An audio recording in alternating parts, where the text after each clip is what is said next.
Nós vamos ministrar nessa noite a palavra que está ecoando no nosso coração, que é sobre unidade. 2024 é o ano da unidade. Temos o texto, ou o versículo-chave, Efésios 4:3, que diz: fazendo tudo para preservar a unidade do Espírito no vínculo da paz.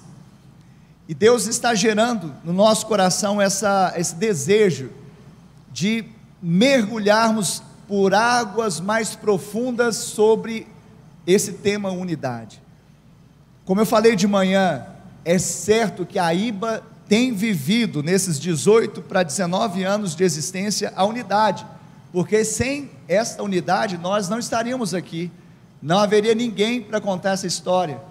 Uma igreja, ela não permanece tanto tempo e de forma relevante, pujante, emergente, com o povo mais bonito da terra, se não tiver uma liga, se não estivermos, como o pastor presidente costuma dizer, né, amalgamados. Então nós temos vivido isso, porém, eu não tenho dúvida de que nós teremos experiências mais profundas sobre esse tema, e não apenas um conceito, mas experiências, onde nós vamos viver uma unidade sem precedente, sem igual na nossa história, neste ano, na igreja, fora da igreja, com os irmãos, e atraindo aqueles de fora, porque vão ver que Jesus foi enviado por Deus, por meio da nossa unidade. Quando somos um, nós testemunhamos para fora essa realidade espiritual. E hoje, eu quero ministrar para a igreja, exatamente os níveis de unidade que nós podemos e devemos viver, para alcançarmos esse nível de maturidade espiritual em 2024. Então eu quero te convidar a abrir comigo a sua Bíblia em 1 Coríntios, capítulo 1, versículo de número 10.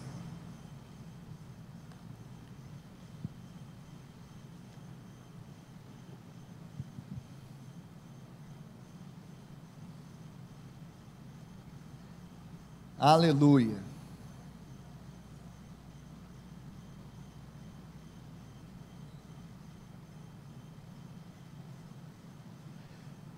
Primeiros Coríntios, capítulo 1, versículos de 1 a 17, acompanhe.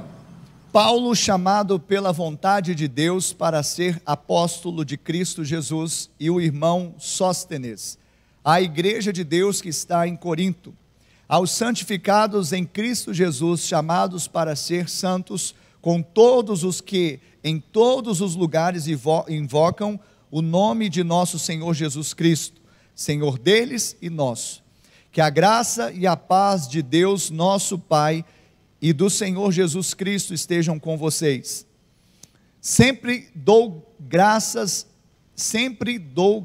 ao meu Deus por vocês, por causa da graça de Deus que foi dada a vocês em Cristo Jesus, porque em tudo vocês foram enriquecidos nele, em toda a palavra e em todo o conhecimento, assim como o testemunho de Cristo tem sido confirmado em vocês, de maneira que não lhes falta nenhum dom, enquanto aguardam a revelação de nosso Senhor Jesus Cristo.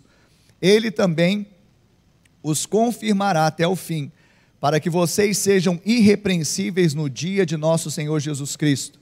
Fiel é Deus, pelo qual vocês foram chamados à comunhão de seu Filho Jesus Cristo, nosso Senhor.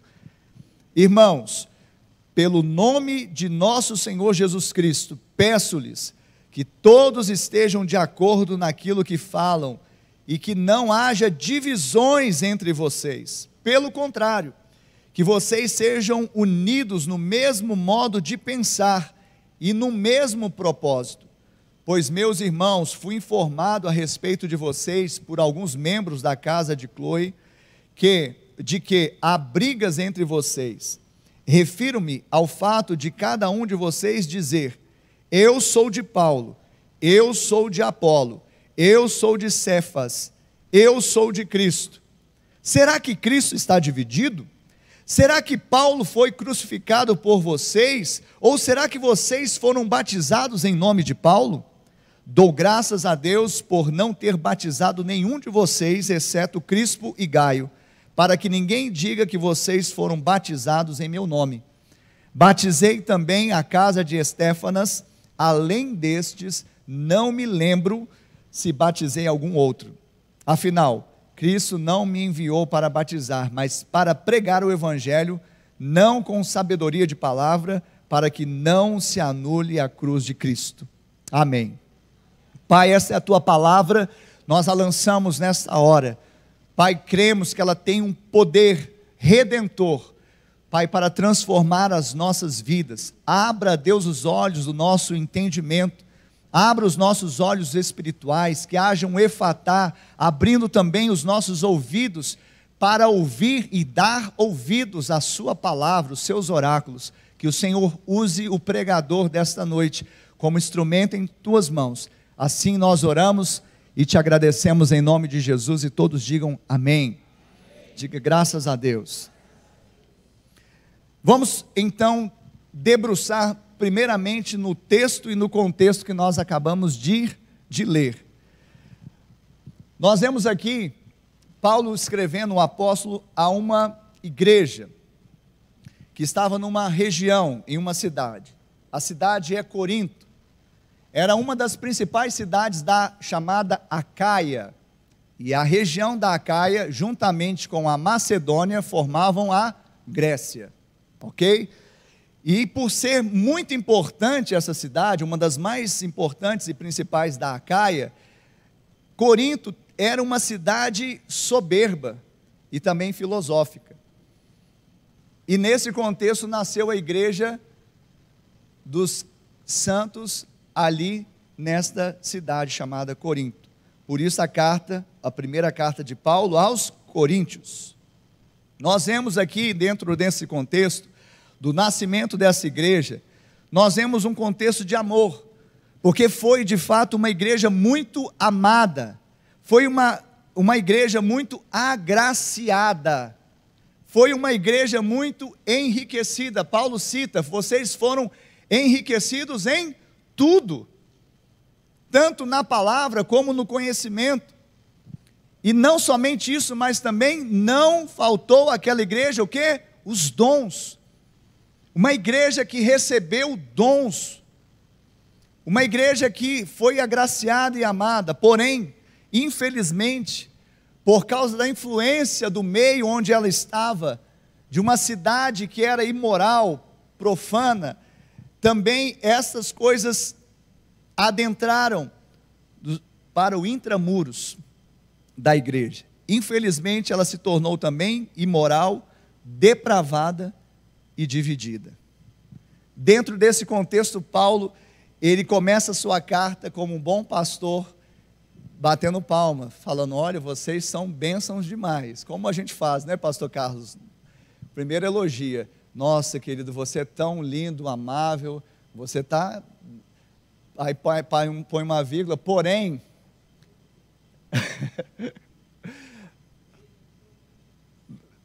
Exatamente, assopra depois. Paulo fez isso. Ele primeiro, viu aqui o prefácio, a saudação, as ações de graças, ele dando graças por aquela igreja. E de fato, ele fez de forma sincera. Só que ele não poderia se eximir da responsabilidade como pastor, como apóstolo, de exortar. Às vezes a gente acha que o pastor, ele tem que ser só aquele que encoraja, aquele que dá ações de graças, mas ele também é a figura que exorta. Amém? E se você já foi exortado, dê glória a Deus, porque o próprio Pai Celestial, ele corrige a quem ele ama. Então alguém que não foi corrigido deve questionar o tipo de amor que ele está recebendo. Porque quando somos corrigidos, existe subentendido um sentimento. Qual é? Cuidado, proteção. Porque se eu não me importasse, deixava a vida levar. Só que não pode, num gabinete pastoral, a gente dar uma direção bíblica, aí a pessoa ficar arrepiada, vou sair da igreja. Não, querido. Amém, Jesus? Esse amém pode ser melhor, hein? Para a gente chegar em 2024, todo mundo vibrando e a igreja multiplicando. Amém, povo de Deus? Amém. Fala assim para o irmão assim, você já foi exortado? Se ele responder não, fala assim, você pode ser o próximo. Mas dê glória a Deus por isso. Paulo, então, ele exorta aquela igreja. Ele exorta. Só que Paulo, ele faz uma súplica e ele exorta. O que quando o texto fala assim, ele pede, peço-lhes. Aqui em outra versão fala, eu rogo. O que é rogar? É pedir com súplica, com muita instância. Então ele rogava para que aqueles irmãos pudessem viver de acordo com os oráculos de Deus, ou seja, sem divisão. Paulo começa a falar, exortando primeiramente a unidade. Paulo vai mostrar para eles que eles precisavam evitar o espírito danoso da divisão. Mas talvez hoje você diga, pastor, como viver num mundo tão diverso, nessa pluralidade, sabe, cada um tem uma cabeça, um pensamento, como vamos viver? Será que é possível evitarmos esse danoso espírito de divisão dentro do nosso meio? Sim. Como? Paulo responde, tendo a mesma linguagem. Tendo a mesma linguagem. Um dos princípios mais importantes, mais básicos da unidade é a linguagem. E você vai entender por quê. Na verdade, quando nós falamos da linguagem, é concordar no que dizer, é falar a mesma coisa. Agora você talvez está pensando, mas isso é impossível, porque as pessoas são diversas, elas são diferentes, elas têm opiniões diferentes, mas quem disse que Paulo está falando aqui de preferência política partidária?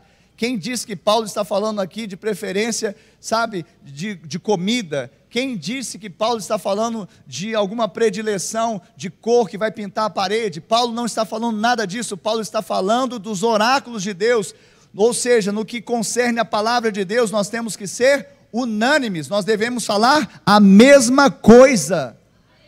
Hoje nós estamos vivendo uma geração que não basta a palavra de Deus, nós temos que dar 1001 razão para a pessoa fazer ou deixar de fazer alguma coisa. Quando a linguagem universal deveria bastar, está escrito. Às vezes pessoas se cercam de profetas, que são aqueles que... Olha a ética, pastor.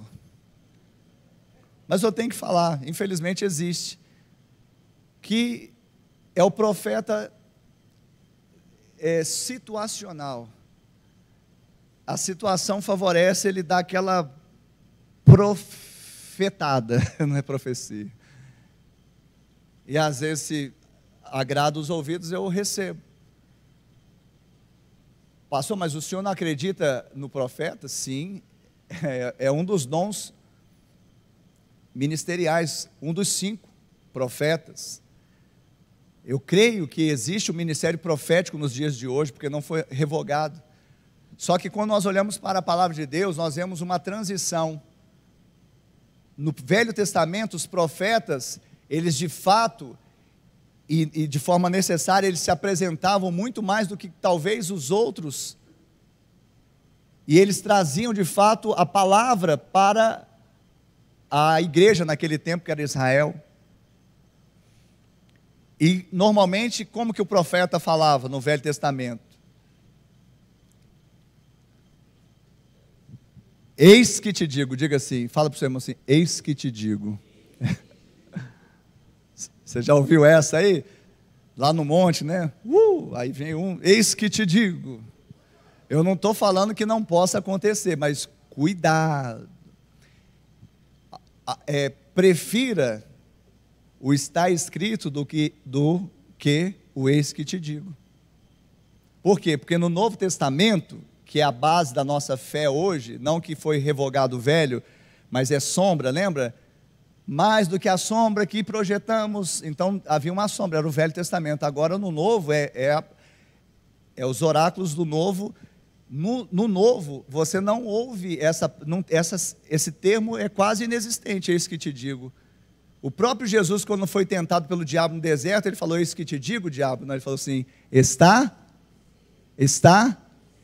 prefiro estar escrito do que isso que te digo. Quem está entendendo aqui? Amém, Jesus? Não estou revogando nada, porque a Bíblia não revogou. Existe o ministério profético, nós cremos. Mas deixa eu falar, quando fala de linguagem, não é simplesmente uma opinião, uma predileção, não é a cor do cabelo, não é a cor da parede, não é o carro que eu gosto, não é o tipo de casa que eu vou morar, não é, sabe, a preferência por um time de futebol, a preferência político-partidária, nada disso. Essas coisas, as nossas linguagens se divergem muito mesmo, e tudo bem, está tudo bem. O que nós não podemos divergir, e de fato Paulo exorta, é que nós mantenhamos o quê? Uma mesma forma de falar, porque se um fala A, o outro fala B, divisão. E aonde há o espírito de divisão, há o espírito de confusão. E Deus é Deus de confusão? Não. Então Deus não está nesse negócio. Infelizmente eu já ouvi pessoas falando assim: Deus falou isso. Depois tem que falar: Deus desfalou. É duro isso, é duro. Espera então, depois, não atribua a Deus o que você não tem certeza. Mas o está escrito você pode falar sem errar, está escrito. Porque não foi você que escreveu, não foi algo da sua particular elucidação, não foi um devaneio, não foi talvez um sentimento gostoso de um monte. Não tem nada contra o monte, viu, queridos? É bênção. Mas eu, como pastor, eu preciso deixar claro que nossa igreja é uma igreja bíblica. A nossa igreja é uma igreja que tem buscado essa mesma linguagem, e não de opiniões, e não de devaneios, mas a palavra de Deus. A Bíblia é a palavra de Deus. Diga: a minha Bíblia é a palavra de Deus. Segura a sua Bíblia assim, ó. Faça raiva no diabo aí. Amém? Então a sua Bíblia é a palavra de Deus. E você e eu não funcionamos bem sem o manual do Criador. E nós somos, temos e podemos aquilo que ela diz. Diga: está escrito. Então, quando Paulo exorta a unidade com base na linguagem, é isso. É exatamente entender o que a palavra diz, o que a palavra direciona. Sabe, não são gostos, mas é o que a palavra, os oráculos estão propondo. Paulo está dizendo que não haja divisão entre vocês, porque vocês foram batizados. O que é batismo? Imersão. Vocês foram imersos no mesmo Espírito. Então não existe o Espírito de um, o Espírito de outro, existe o Espírito Santo que nos santificou e nos juntou. E ele não pode ser um espírito de confusão. Paulo vai dizer: então vocês sejam inteiramente unidos. Sabe, muitas vezes nós emprestamos parte da nossa vida para a unidade na igreja, unidade no corpo, mas não integralmente. E não tem jeito, ou nós somos unidos ou nós não somos. Quem está entendendo isso? Quem está entendendo isso? Não, eu sou unido só no domingo, no culto de celebração, mas na célula não, então não é unido. Eu sou unido só quando... Não, querido, nós temos que ser integralmente unidos em todo o tempo, como nós cantamos há pouco, porque nós somos, diga, um. Diga para o seu irmão: nós somos um. Sabe, foi pago um alto preço para que eu e você fôssemos feitos um nele e um no outro, porque somos membros uns dos outros. E Jesus, quando orou a sua oração, uma das mais importantes, lá em João 17, a sua oração sacerdotal, ele disse: assim como tu me enviaste ao mundo, também eu os enviei ao mundo. Ou seja, agora eles vão cumprir isso. E ele diz: para que o mundo creia que tu me enviaste. Ou seja, que eles sejam um. Se eles forem um, o mundo vai crer que o Senhor me enviou. Só que quando nós falamos assim, somos um, fala para o seu irmão: somos um, não pode soar como algo maquinal, mecânico, sem sentido, sem vida, porque isso até um papagaio faz. Não faz? Se você treinar um papagaio, somos um. ou não é, pessoal? Mas tem que gerar vida, experiência, tem que sair para fora, tem que ser prático. Ah, pastor, mas eu estou aqui no culto dominical, eu sou um com meu irmão. Não necessariamente, querido. Que bom que você está, começou bem, mas a igreja não é só o culto dominical. Quem está entendendo isso? Ah, pastor, mas nós estamos juntos aqui, tá bom, então um saco, sabe aquelas sacarias de 50 quilos? Tem lá no Bretas não,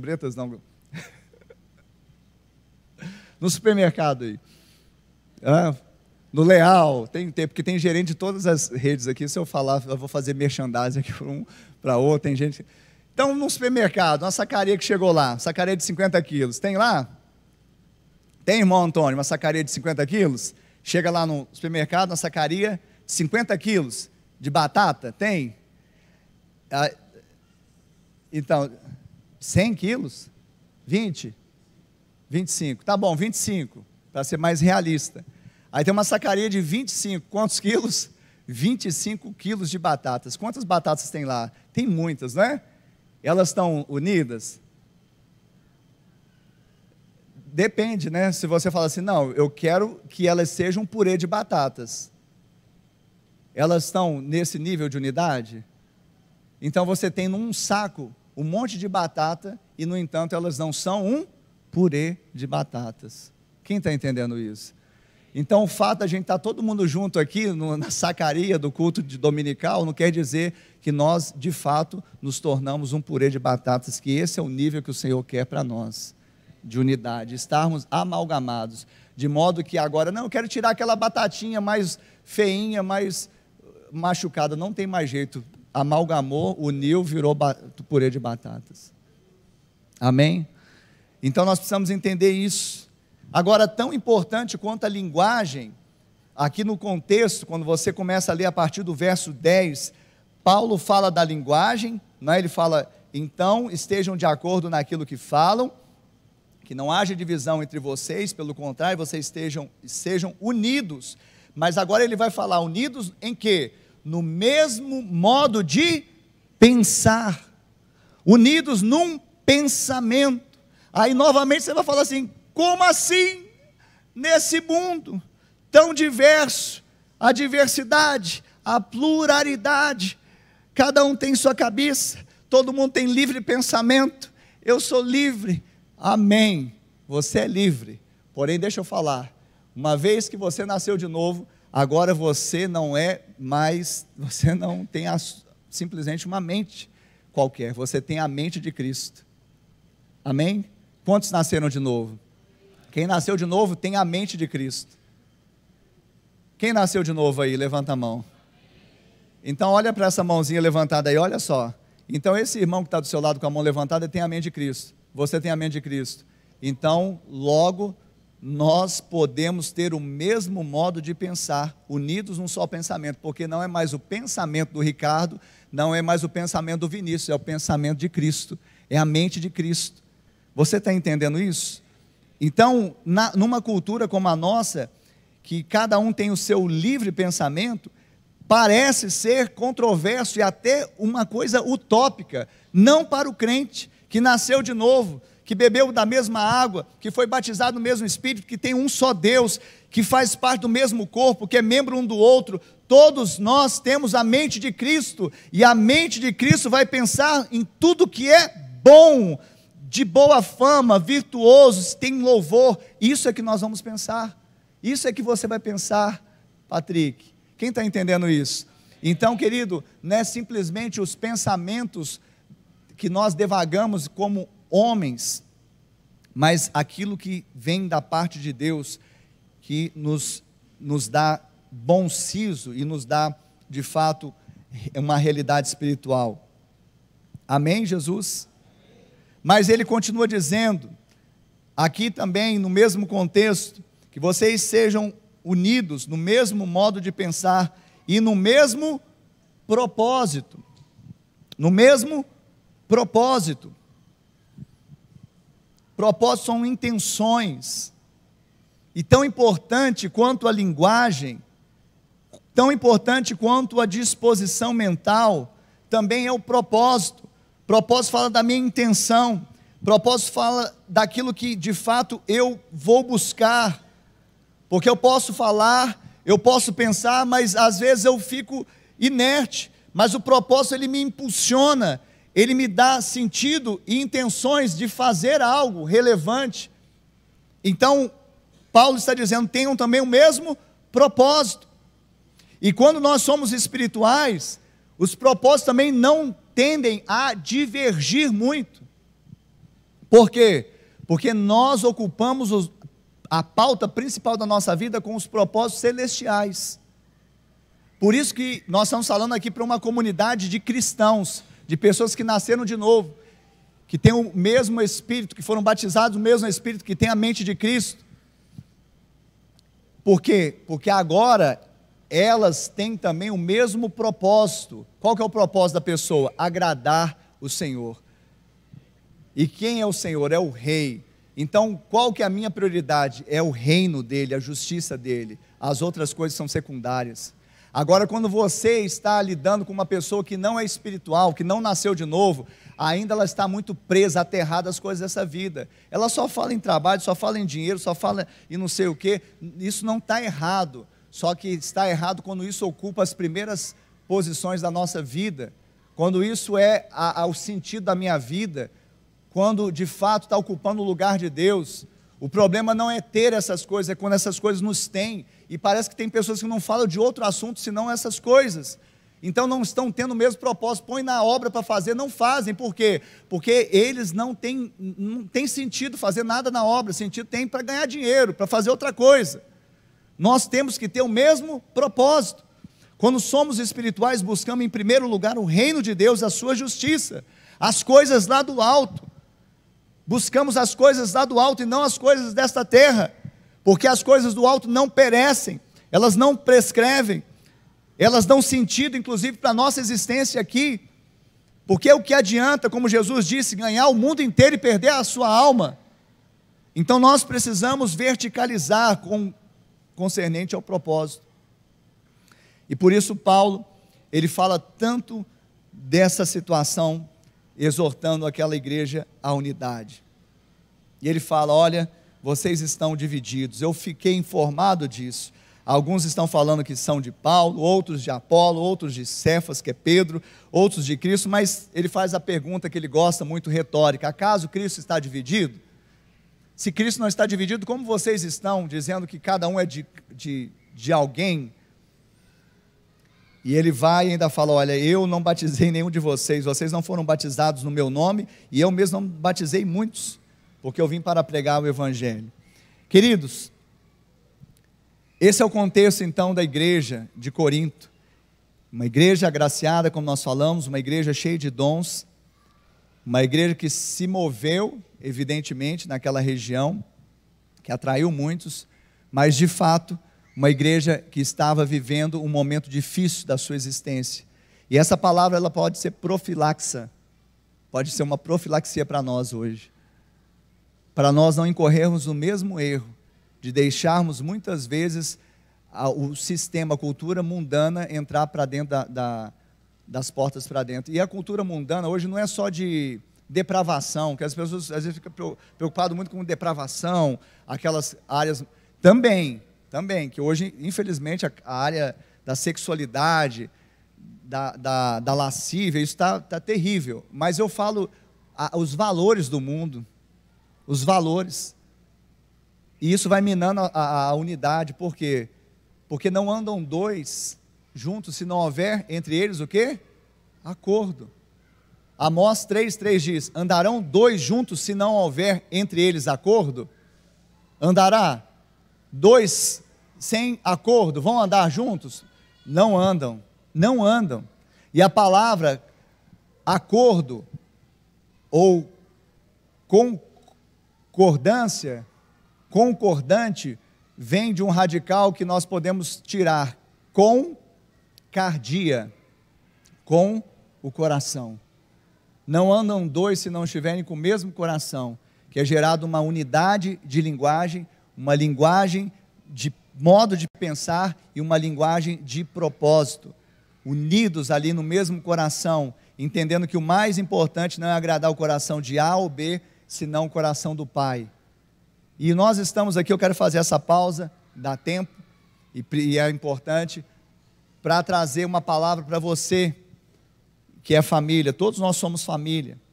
Para você que está casado, para você que tem seus filhos, para você que tem seus pais, eu quero falar que a primeira igreja nossa é, de fato, o nosso lar, é o lugar de delícias. E nós precisamos entender que todos esses princípios aqui que vale para a igreja, a eclesiástica vale também para a igreja familiar, para a nossa casa. Nós precisamos entender como também Jesus ensinou e ele confrontou os religiosos da sua época. Lá em Mateus 12, 25, ele diz assim: todo reino dividido contra si mesmo ficará deserto, e toda cidade ou casa dividida contra si mesma não subsistirá. Ou seja, reino dividido não prospera, não vence, e uma cidade ou casa dividida contra si não subsistirá. Então nós precisamos entender que a nossa casa não pode estar em litígio, não pode estar dividida, não pode trazer esses sentimentos para dentro dela. Ah, pastor, mas não depende de mim. No que depender de você, tenha paz com todos. Eu vou falar que 99% depende de você, até porque se o outro não é espiritual, o espiritual é que tem que fazer diferença. E se nós nos julgamos espirituais, nós temos que fazer diferença na nossa casa. A minha saudosa mãe, pastora Wanda, ela dizia: quando um não quer, dois não brigam. Já ouviram essa? Quando um não quer, dois não brigam. Se está havendo briga é porque ainda a gente não é tão espiritual assim. Porque, querido, nós não vemos Jesus, cedendo às provocações. Pelo contrário, quando ele foi ultrajado, maltratado, ele não revidou com ultraje, ele não fez ameaça, ele entregou-se àquele que julga retamente. Esse é o nosso modelo, e essa é a espiritualidade verdadeira. Então, querido, nós temos que refletir sobre esse texto, não só do aspecto eclesiástico. Eu estou trazendo aqui uma palavra para a igreja, para nós também enganjarmos aqui em 2024, unidos, e daqui a pouco nós vamos falar mais também sobre esse propósito de estarmos unidos, numa mesma perspectiva, mas em outro texto, mas na sua casa, querido. Pense nisso. Muitas vezes falta bom senso, falta humildade, falta quebrantamento. Nós estamos cheios de justiça própria. E às vezes vai vir no gabinete pastoral uma coisa que você mesmo podia resolver. E quando o pastor dá uma palavra, a pessoa simplesmente faz diferente. Aí eu fico com uma crise existencial: o que eu estou fazendo aqui? Querido, toma posse da palavra de Deus, faça o que tem que ser feito. A verdadeira liberdade não é fazer o que se quer, mas fazer o que se deve. O que você deve? Fazer o que os oráculos dizem. Por quê? Porque a palavra de Deus vai passar céus e terras, mas ela não vai passar. Ela vai te sustentar na sua vida. Mas quando nós tomamos as nossas próprias decisões, é rota de colisão. Amanhã vai dar problema. Enquanto nós não consertarmos essa área, aquela situação, e nós precisamos disso diariamente, é no casamento, é na relação com os filhos, é em todo o tempo. E Paulo, ele também vai dizer mais adiante aqui para os irmãos de Corinto, que estavam com litígio, contenda, um com o outro. Aí sabe o que eles faziam? Era litígio dentro da igreja, no meio da família da fé. Aonde que tem que resolver o problema aqui? Vamos supor que o Finício falou um negócio para mim que eu não gostei. Aí eu acho que ele falou, foi uma injúria. É injúria, Franklin? Eu esqueci, eu estudei injúria, difamação e calúnia, tem uma divisão, né? Mas vamos supor que é injúria. Aí eu achei que eu fui injuriado, ou caluniado, não sei. Só que aonde que nós estamos aqui? Quem tá acordado até agora na mensagem? Amém, que bom, glória a Deus. Só tem alguns que ainda assim, que tem que falar assim, desperta tu que dormes. Gente, é difícil, por isso que a gente gosta do, eis que te digo, né? Mas palavra, ensino, nem todos, né, firmam o semblante. Mas vamos lá, vamos continuar ensinando a palavra de Deus. Estou com, aqui qual que é o litígio aqui? Aonde que é? Isso, igreja. Aí aconteceu, lá em Corinto. Sabe o que eles fizeram? Vamos fazer assim, porque tem que fazer assim, porque às vezes alguns são mais visuais, táteis, e aí é um recurso, vem cá, querido, é um recurso para alguns acordarem.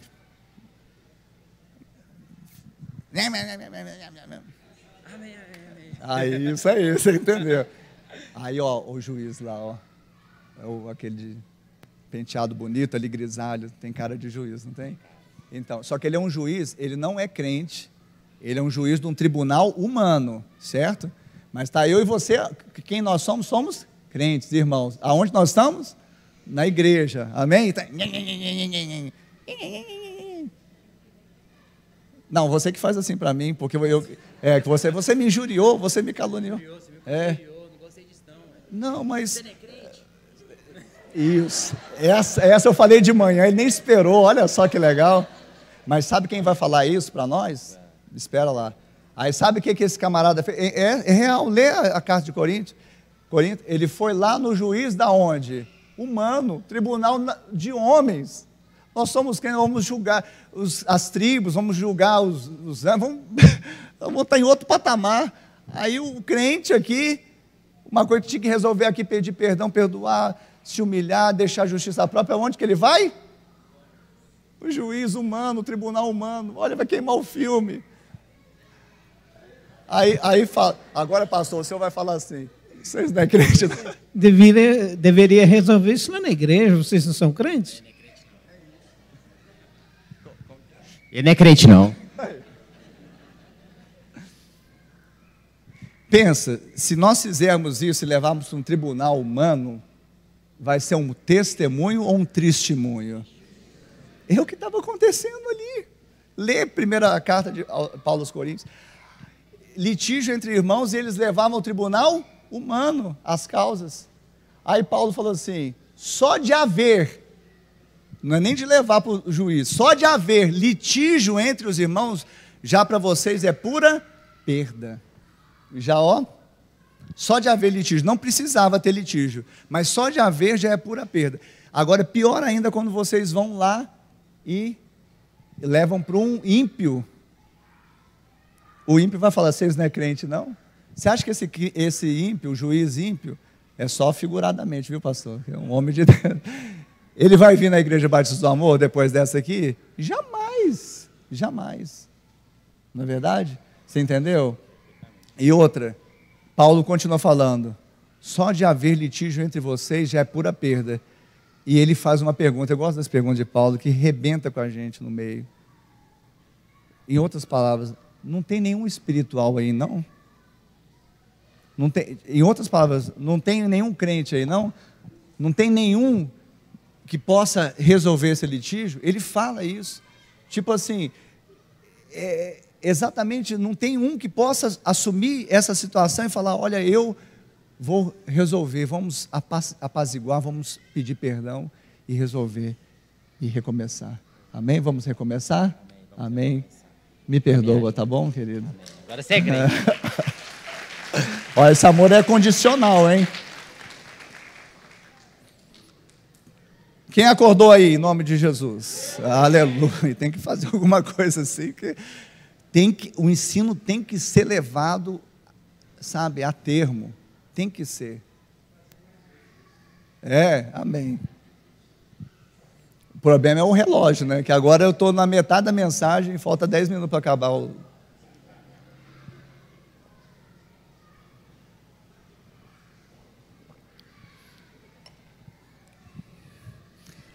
Então, nós precisamos também, dentro da nossa casa, resolver os nossos problemas. Nós estamos aqui para ajudá-los. Mas falta às vezes um pedido de perdão, me perdoa, eu te perdoo, eu te amo. Simples. O lar onde a família não multiplica as forças e sim as divide por causa de interesses. O marido quer uma coisa, a esposa quer outra. Os pais apontam em uma direção, os filhos vão em outra. Os irmãos demandam entre si e nenhum é capaz de ceder. Não vai subsistir. Perde a vida, o vigor, a força, a ação. E o retrato do Salmo 128, infelizmente não se cumpre. Mas vai se cumprir na sua vida. O seu lar será um lugar de delícias. Amém, Jesus? Quem aqui é casado? Quem é casado aqui? Levanta a mão assim. Ó. Agora quem é livre? Não, desculpa.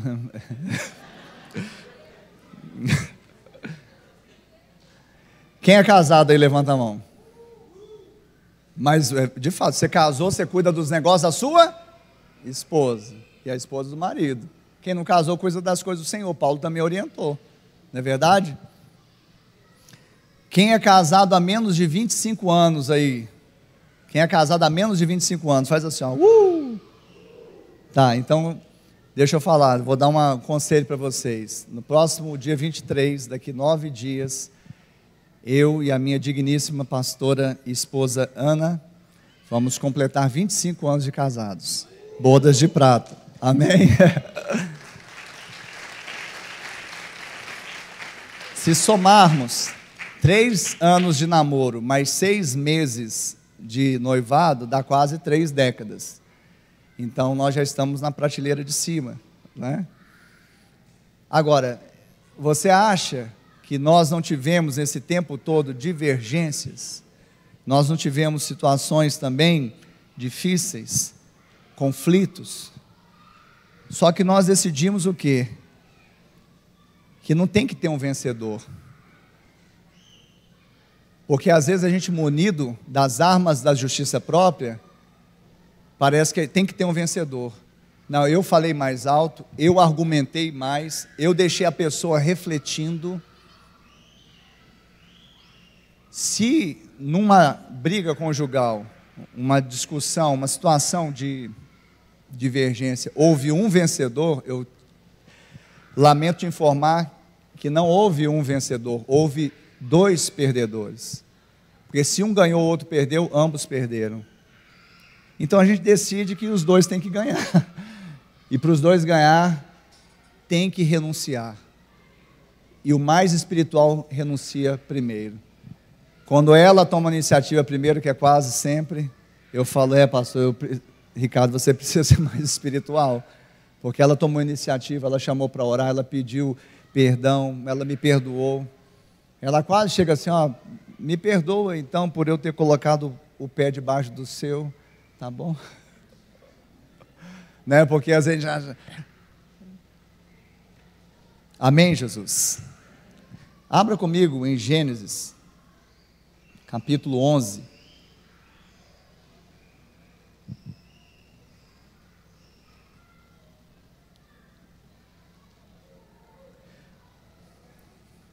Gênesis capítulo 11. Nós vamos fechar com essa passagem aqui. E Gênesis 11 vai trazer, de uma forma assim, inusitada, um exemplo negativo, mas com um fundo, um princípio positivo. Você vai entender. Só para contextualizar rapidamente também, até o capítulo 11 de Gênesis, nós temos 4 grandes eventos no mundo, a saber, a criação do mundo, a queda do homem, o dilúvio, e em Gênesis 11, a tentativa da construção da Torre de Babel. E a Bíblia diz aqui em Gênesis 11, a partir do verso 1, em toda a terra havia apenas uma língua, e só uma maneira de falar. Então, quantas línguas haviam? E quantas maneiras de falar? Os homens partiram do Oriente, encontraram uma planície na terra de Sinar e habitaram ali. E disseram uns aos outros: venham, vamos fazer tijolos e queimá-los bem. Os tijolos lhes serviram de pedra e o betume de argamassa. Disseram: venham, vamos construir uma cidade e uma torre cujo topo chegue até os céus, e tornemos célebre o nosso nome, para que não sejamos espalhados por toda a terra. Verso 5: então o Senhor desceu para ver a cidade e a torre que os filhos dos homens estavam construindo. E o Senhor disse: eis que o povo é, diga eis que o povo é e todos têm a mesma língua. Isto é apenas o começo, agora não haverá restrição para tudo o que planejam fazer. Aí o conselho da Trindade se reúne e no verso 7 sai o parecer da Trindade: venham, vamos descer e confundir a língua que eles falam, para que um não entenda o que o outro está dizendo. Assim o Senhor os dispersou dali pela superfície da terra, e pararam de edificar a cidade. Por isso a cidade foi chamada de Babel, diga Babel, porque ali o Senhor confundiu a língua de toda a terra, e dali o Senhor o dispersou por toda a superfície dela. Amém? Todos entenderam a leitura? Viu, Samuel, por que você tem que fazer inglês? Gênesis 11. Amém? Quando a gente tem que fazer, aprender uma língua por causa de Gênesis 11. Deus é que confundiu? Deus é que trouxe confusão? Não, o homem que trouxe confusão. Deus só revelou a confusão.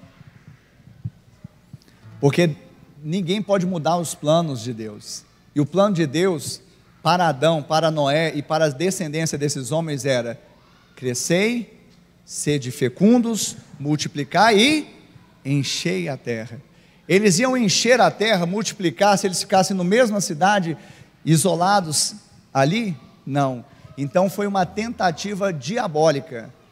Eles se tornaram adversários de Deus no intento deles. Primeiro, uma conjectura, medo de um novo dilúvio, embora Deus falou que não ia fazer isso mais.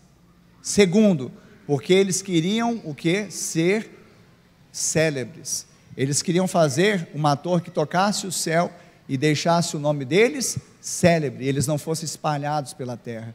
Mas esse não era o plano de Deus. Nós temos que entender qual que é o plano de Deus. Por quê? Porque se nós não fizermos o que Deus quer, Ele vai fazer o que Ele quer conosco. Então, para não ter dificuldade, já faça o que Ele quer. Já esteja com seu coração disposto a isso. Mas sabe, uma coisa nos chama a atenção aqui para nós terminarmos. Poderíamos falar tantas outras coisas, espero que vocês desdobrem lá na célula. Esse texto chama a atenção, sabe por quê? Porque esses homens do pós-dilúvio, que ali eles tentaram construir uma torre, eles chamaram a atenção da Trindade. Olha só, e o que chamou a atenção da Trindade? O texto diz no verso 5, ele diz assim: então o Senhor desceu para ver a cidade e a torre que os filhos dos homens estavam construindo. E o Senhor disse no verso 6: eis que o povo é e todos têm a mesma língua.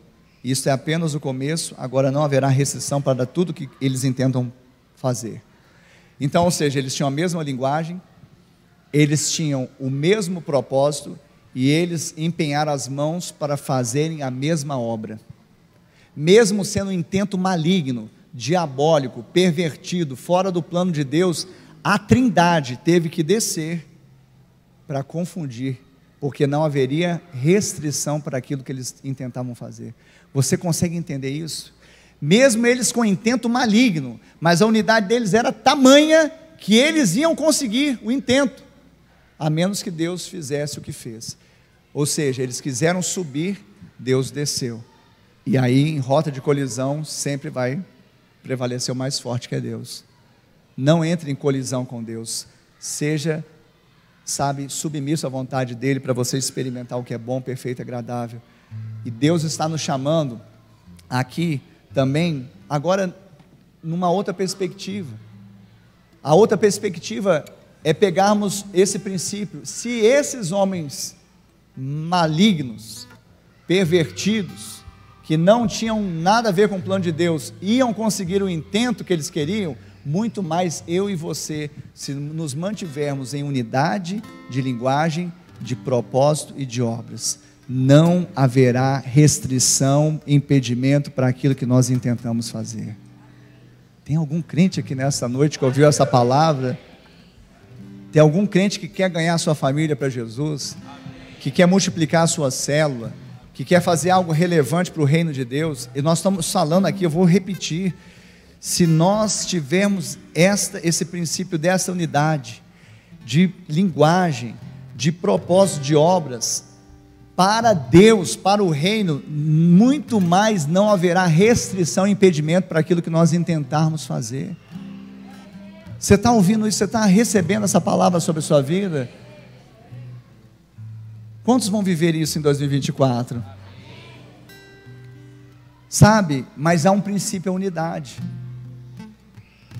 A unidade é que dá força, porque quem nutre o corpo e cada membro é exatamente a cabeça, que é Cristo Jesus. Nós não podemos fazer nada relevante sozinhos, nós precisamos estar unidos, mas nesse nível de linguagem, de propósito e de obras. Talvez você está aqui ainda, sabe, 2024 é o ano da unidade, é o ano do recomeço na sua vida espiritual, na sua vida ministerial, de dar mais sentido. Tá bom, glória a Deus, Deus é de graça, Ele dá mesmo sem merecermos, a graça é isso. Mas sabe, o melhor, a cereja do bolo é quando você tem certeza que você está no centro da vontade dEle, que o que você está fazendo aqui vai ecoar para a eternidade, que o que vai fazer aqui, tudo é muito importante, tem uma certa relevância, mas o mais relevante é o reino dEle, a justiça dEle, e é isso que tem que arder no nosso coração como igreja. Então eu estou chamando você para uma proposta, sabe, de reino de Deus. Pastor, mas eu preciso deixar. Não, você vai deixar aquilo que Deus pedir, porque Ele não pedir, Ele não pediu, Ele só vai pedir para você deixar aquilo que está te impedindo de prosseguir. Ele só vai pedir para você deixar aquilo que está te impedindo de entrar em aliança nesse nível de linguagem, de propósito, de obras.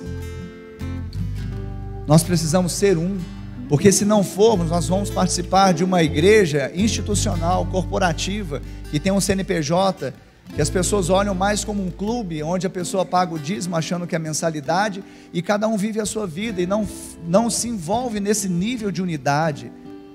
E por mais que as nossas causas pessoais sejam importantes, cada um vai falar, não, mas no meu trabalho eu faço, mas na minha casa eu faço, glória a Deus, você crente tem que fazer mesmo.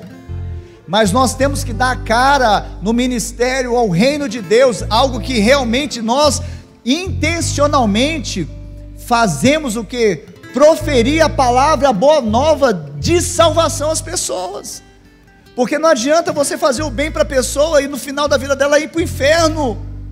Nós temos que pregar o evangelho, nós temos que levar as pessoas à decisão por Cristo. E esse é um trabalho da igreja de Cristo. Nós recebemos essa comissão, nós recebemos esse mandato espiritual, e só vamos cumprir com excelência, com eficácia, se formos um. Quem está entendendo pode dar glória a Deus. Então fica de pé no seu lugar.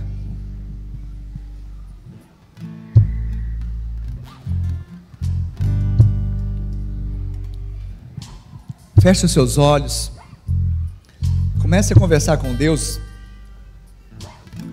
e falar: Deus, eu quero, por mais que muitas vezes as minhas atitudes não estão muito coerentes, ou talvez não estão congruentes, na mesma direção e sentido daquilo que está no meu coração, mas eu decido, eu quero fazer uma resolução aqui, eu quero dizer, Pai, que eu vou andar, eu vou fazer tudo para preservar essa unidade, vou andar nesse nível de uma unidade de linguagem, os oráculos de Deus. Eu não vou usar autoajuda, eu vou usar a palavra de Deus. Pode ser até de uma outra forma, mas eu vou usar os oráculos de Deus, o que a Bíblia diz, o que ela confere, o que ela mostra, e que revela a vida eterna. Eu vou fazer isso, eu quero andar também com a mesma identidade de propósito, e vou dar as minhas mãos para essa obra, nesse nível de unidade. Você está orando aí, querido? É a sua oração, é o seu tempo com Deus. Você já está orando? Abre os seus lábios, comece a orar, falar com Deus, se propõe a isso. Você veio aqui para ouvir uma palavra, você está ouvindo uma palavra. Eu não queria ouvir essa palavra, mas é essa que Deus queria que você ouvisse. É essa que tem que mexer em alguma coisa dentro de você, é essa que tem que mudar a direção e sentido da sua vida, é essa que tem que trazer um incômodo, é essa que tem que, tirar da zona de conforto, é essa que tem que exortar, mas a exortação com encorajamento para fazer muito mais, porque Deus, Ele pode fazer muito mais na sua vida e através dela. Ele começou a obra, Ele vai completar, mas deixa Ele te levar a outro nível. A unidade de ontem valeu, mas ela não é suficiente hoje, ela precisa ser guardada. Nós precisamos determinar no nosso coração e pagar um preço suave, não um preço da morte vicária, nenhum de nós poderia, mas da nossa própria vida, do nosso tempo, do nosso talento, do nosso tesouro, sabe, das nossas aspirações. Talvez Deus vai falar: tira essa aspiração que está te consumindo, está te deixando, sabe, obstinado. Não é isso. Ou talvez coloca no terceiro, quarto lugar, coloca o meu reino, a minha justiça, os meus planos no primeiro patamar, e aí a coisa vai mudar, vai dar sentido, vai mudar, querido.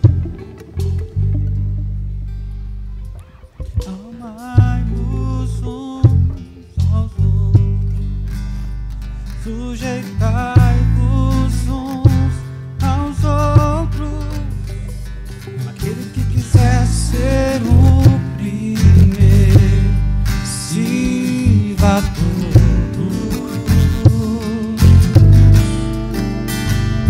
E temos um lugar no coração de Deus, que possa que Ele cresça e eu diminua.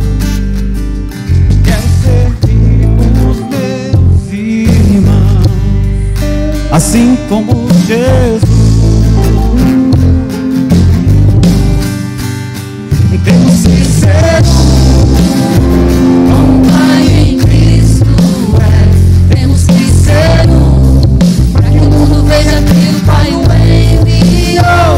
Temos que ser como o Pai em Cristo é. Temos que ser para que o mundo veja que o Pai o enviou.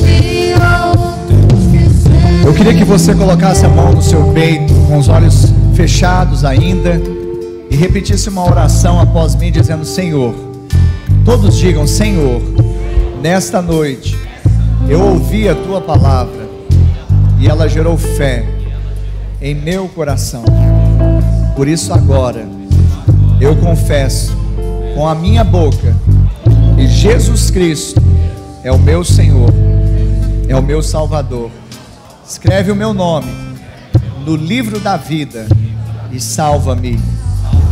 Pai, eu que um dia andei em Teus caminhos, estive na Tua casa, mas me afastei, me desviei. Hoje, arrependido eu volto, na certeza que sou aceito, recebido em Seus braços. Coloca anel no meu dedo, sandálias nos meus pés, e me dê vestes novas, porque o filho volta para a presença do Pai, para a casa do Pai, para a família de Deus. Ainda com os olhos fechados, eu quero perguntar aqui nesta noite: você fez esta oração que nós acabamos de fazer juntos e se identificou com ela? Então levante uma das suas mãos agora, que eu quero orar por você. Levante a sua mão aí onde você está. Eu vejo mãos levantadas aqui. Você que fez esta oração e se identificou com ela, você pode levantar suas mãos. Eu queria que o irmão da iluminação pudesse acender as luzes, para que os consolidadores pudessem ajudar nessa hora, vendo as mãos levantadas. E eu quero convidar para você, convidá-lo, que você saia do seu lugar e venha aqui à frente. Você que levantou a sua mão, eu queria que você saísse agora do seu lugar e viesse aqui à frente. Eu estou aqui, quero orar por você. Isso, há pessoas que fizeram essa decisão. Você que está aí, seu coração está ardendo, sabe? Eu quero dizer que o seu lugar não é aí, é aqui. Nós vamos orar juntos. Você que sentiu que essa oração é sua, você se identificou com ela, e você agora está se rendendo ao Senhor, ao senhorio dele, ou quem sabe voltando à casa do Pai, a ser de fato um, não só, sabe, de palavras, mas de fato na prática. Amém, Jesus. A igreja, levante as mãos. A igreja hoje está bem tranquila, né? Pode orar, igreja, pode verbalizar, libera a sua oração sobre esses irmãos que estão aqui à frente. Olha só que momento maravilhoso. Você é igreja, Pai, nós abençoamos essas vidas, nós declaramos que sobre elas não vale nenhum encantamento, nenhuma magia, nada pode separá-las do amor de Deus que está em Cristo Jesus. Nós declaramos também que não há mais condenação para essas pessoas. Pai, são irmãos, irmãs, Pai, família de Deus, reconciliados, amados. Pai, nós declaramos que haverá uma novidade de vida, porque se eles, ó Deus, creram, agora eles podem andar em novidade de vida, crendo que são um com o Pai e um com os irmãos. Eles não estão sozinhos, nós vamos permanecer juntos numa unidade, Pai, que vai fazer manifestar a glória do Senhor. Oramos e abençoamos essas vidas em nome de Jesus. Amém, amém. Vocês que estão aqui à frente, eu quero dizer que essa obra é Jesus quem faz. E talvez ao olhar parece que tudo está da mesma forma, externamente, mas eu quero dizer o que a Bíblia diz. Está escrito que vocês são novas criaturas, ou seja, a maior mudança já aconteceu dentro, no coração de vocês. Mente de Cristo, coração do Senhor, de uma nova vida. Só que o mais interessante também, essa é a maior notícia, mais importante, é que também Ele, como Pai, e é o nosso Pai, Ele nos deu uma família. A família é numerosa, uma parte dessa família está aqui. Eu queria que vocês recebessem o carinho dessa família. Pode ser? Então eu vou contar até 3. Depois disso, eu gostaria que vocês se voltassem para trás e recebessem um abraço carinhoso da família de Deus, a família da fé, a família de vocês. Amém? Vamos contar, igreja, família de Deus. 1, 2, 3. De braços abertos quero te receber. Eu estava esperando você. Pra mim você é tudo que eu sonhei um dia. Eu te amo.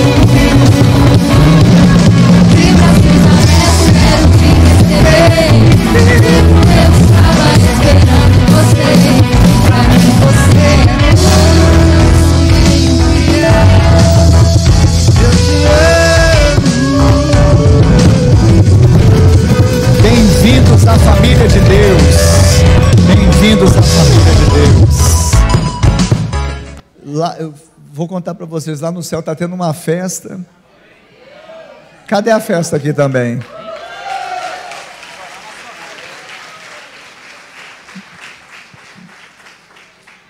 É a igreja Batista do Amor. Hoje o povo está meio tímido. De manhã o povo estava mais. Amém. Aleluia. Nós vamos chegar lá, né? Unidos, o fogo passando de um para o outro. Nós vamos incendiar essa igreja em nome de Jesus. Amém. O amor de Deus Pai, a graça de Deus Filho e a doce comunhão e consolação do Deus Espírito Santo seja com todo o povo de Deus hoje e sempre. Amém e amém. Vão na paz, uma semana de bênção e vitória.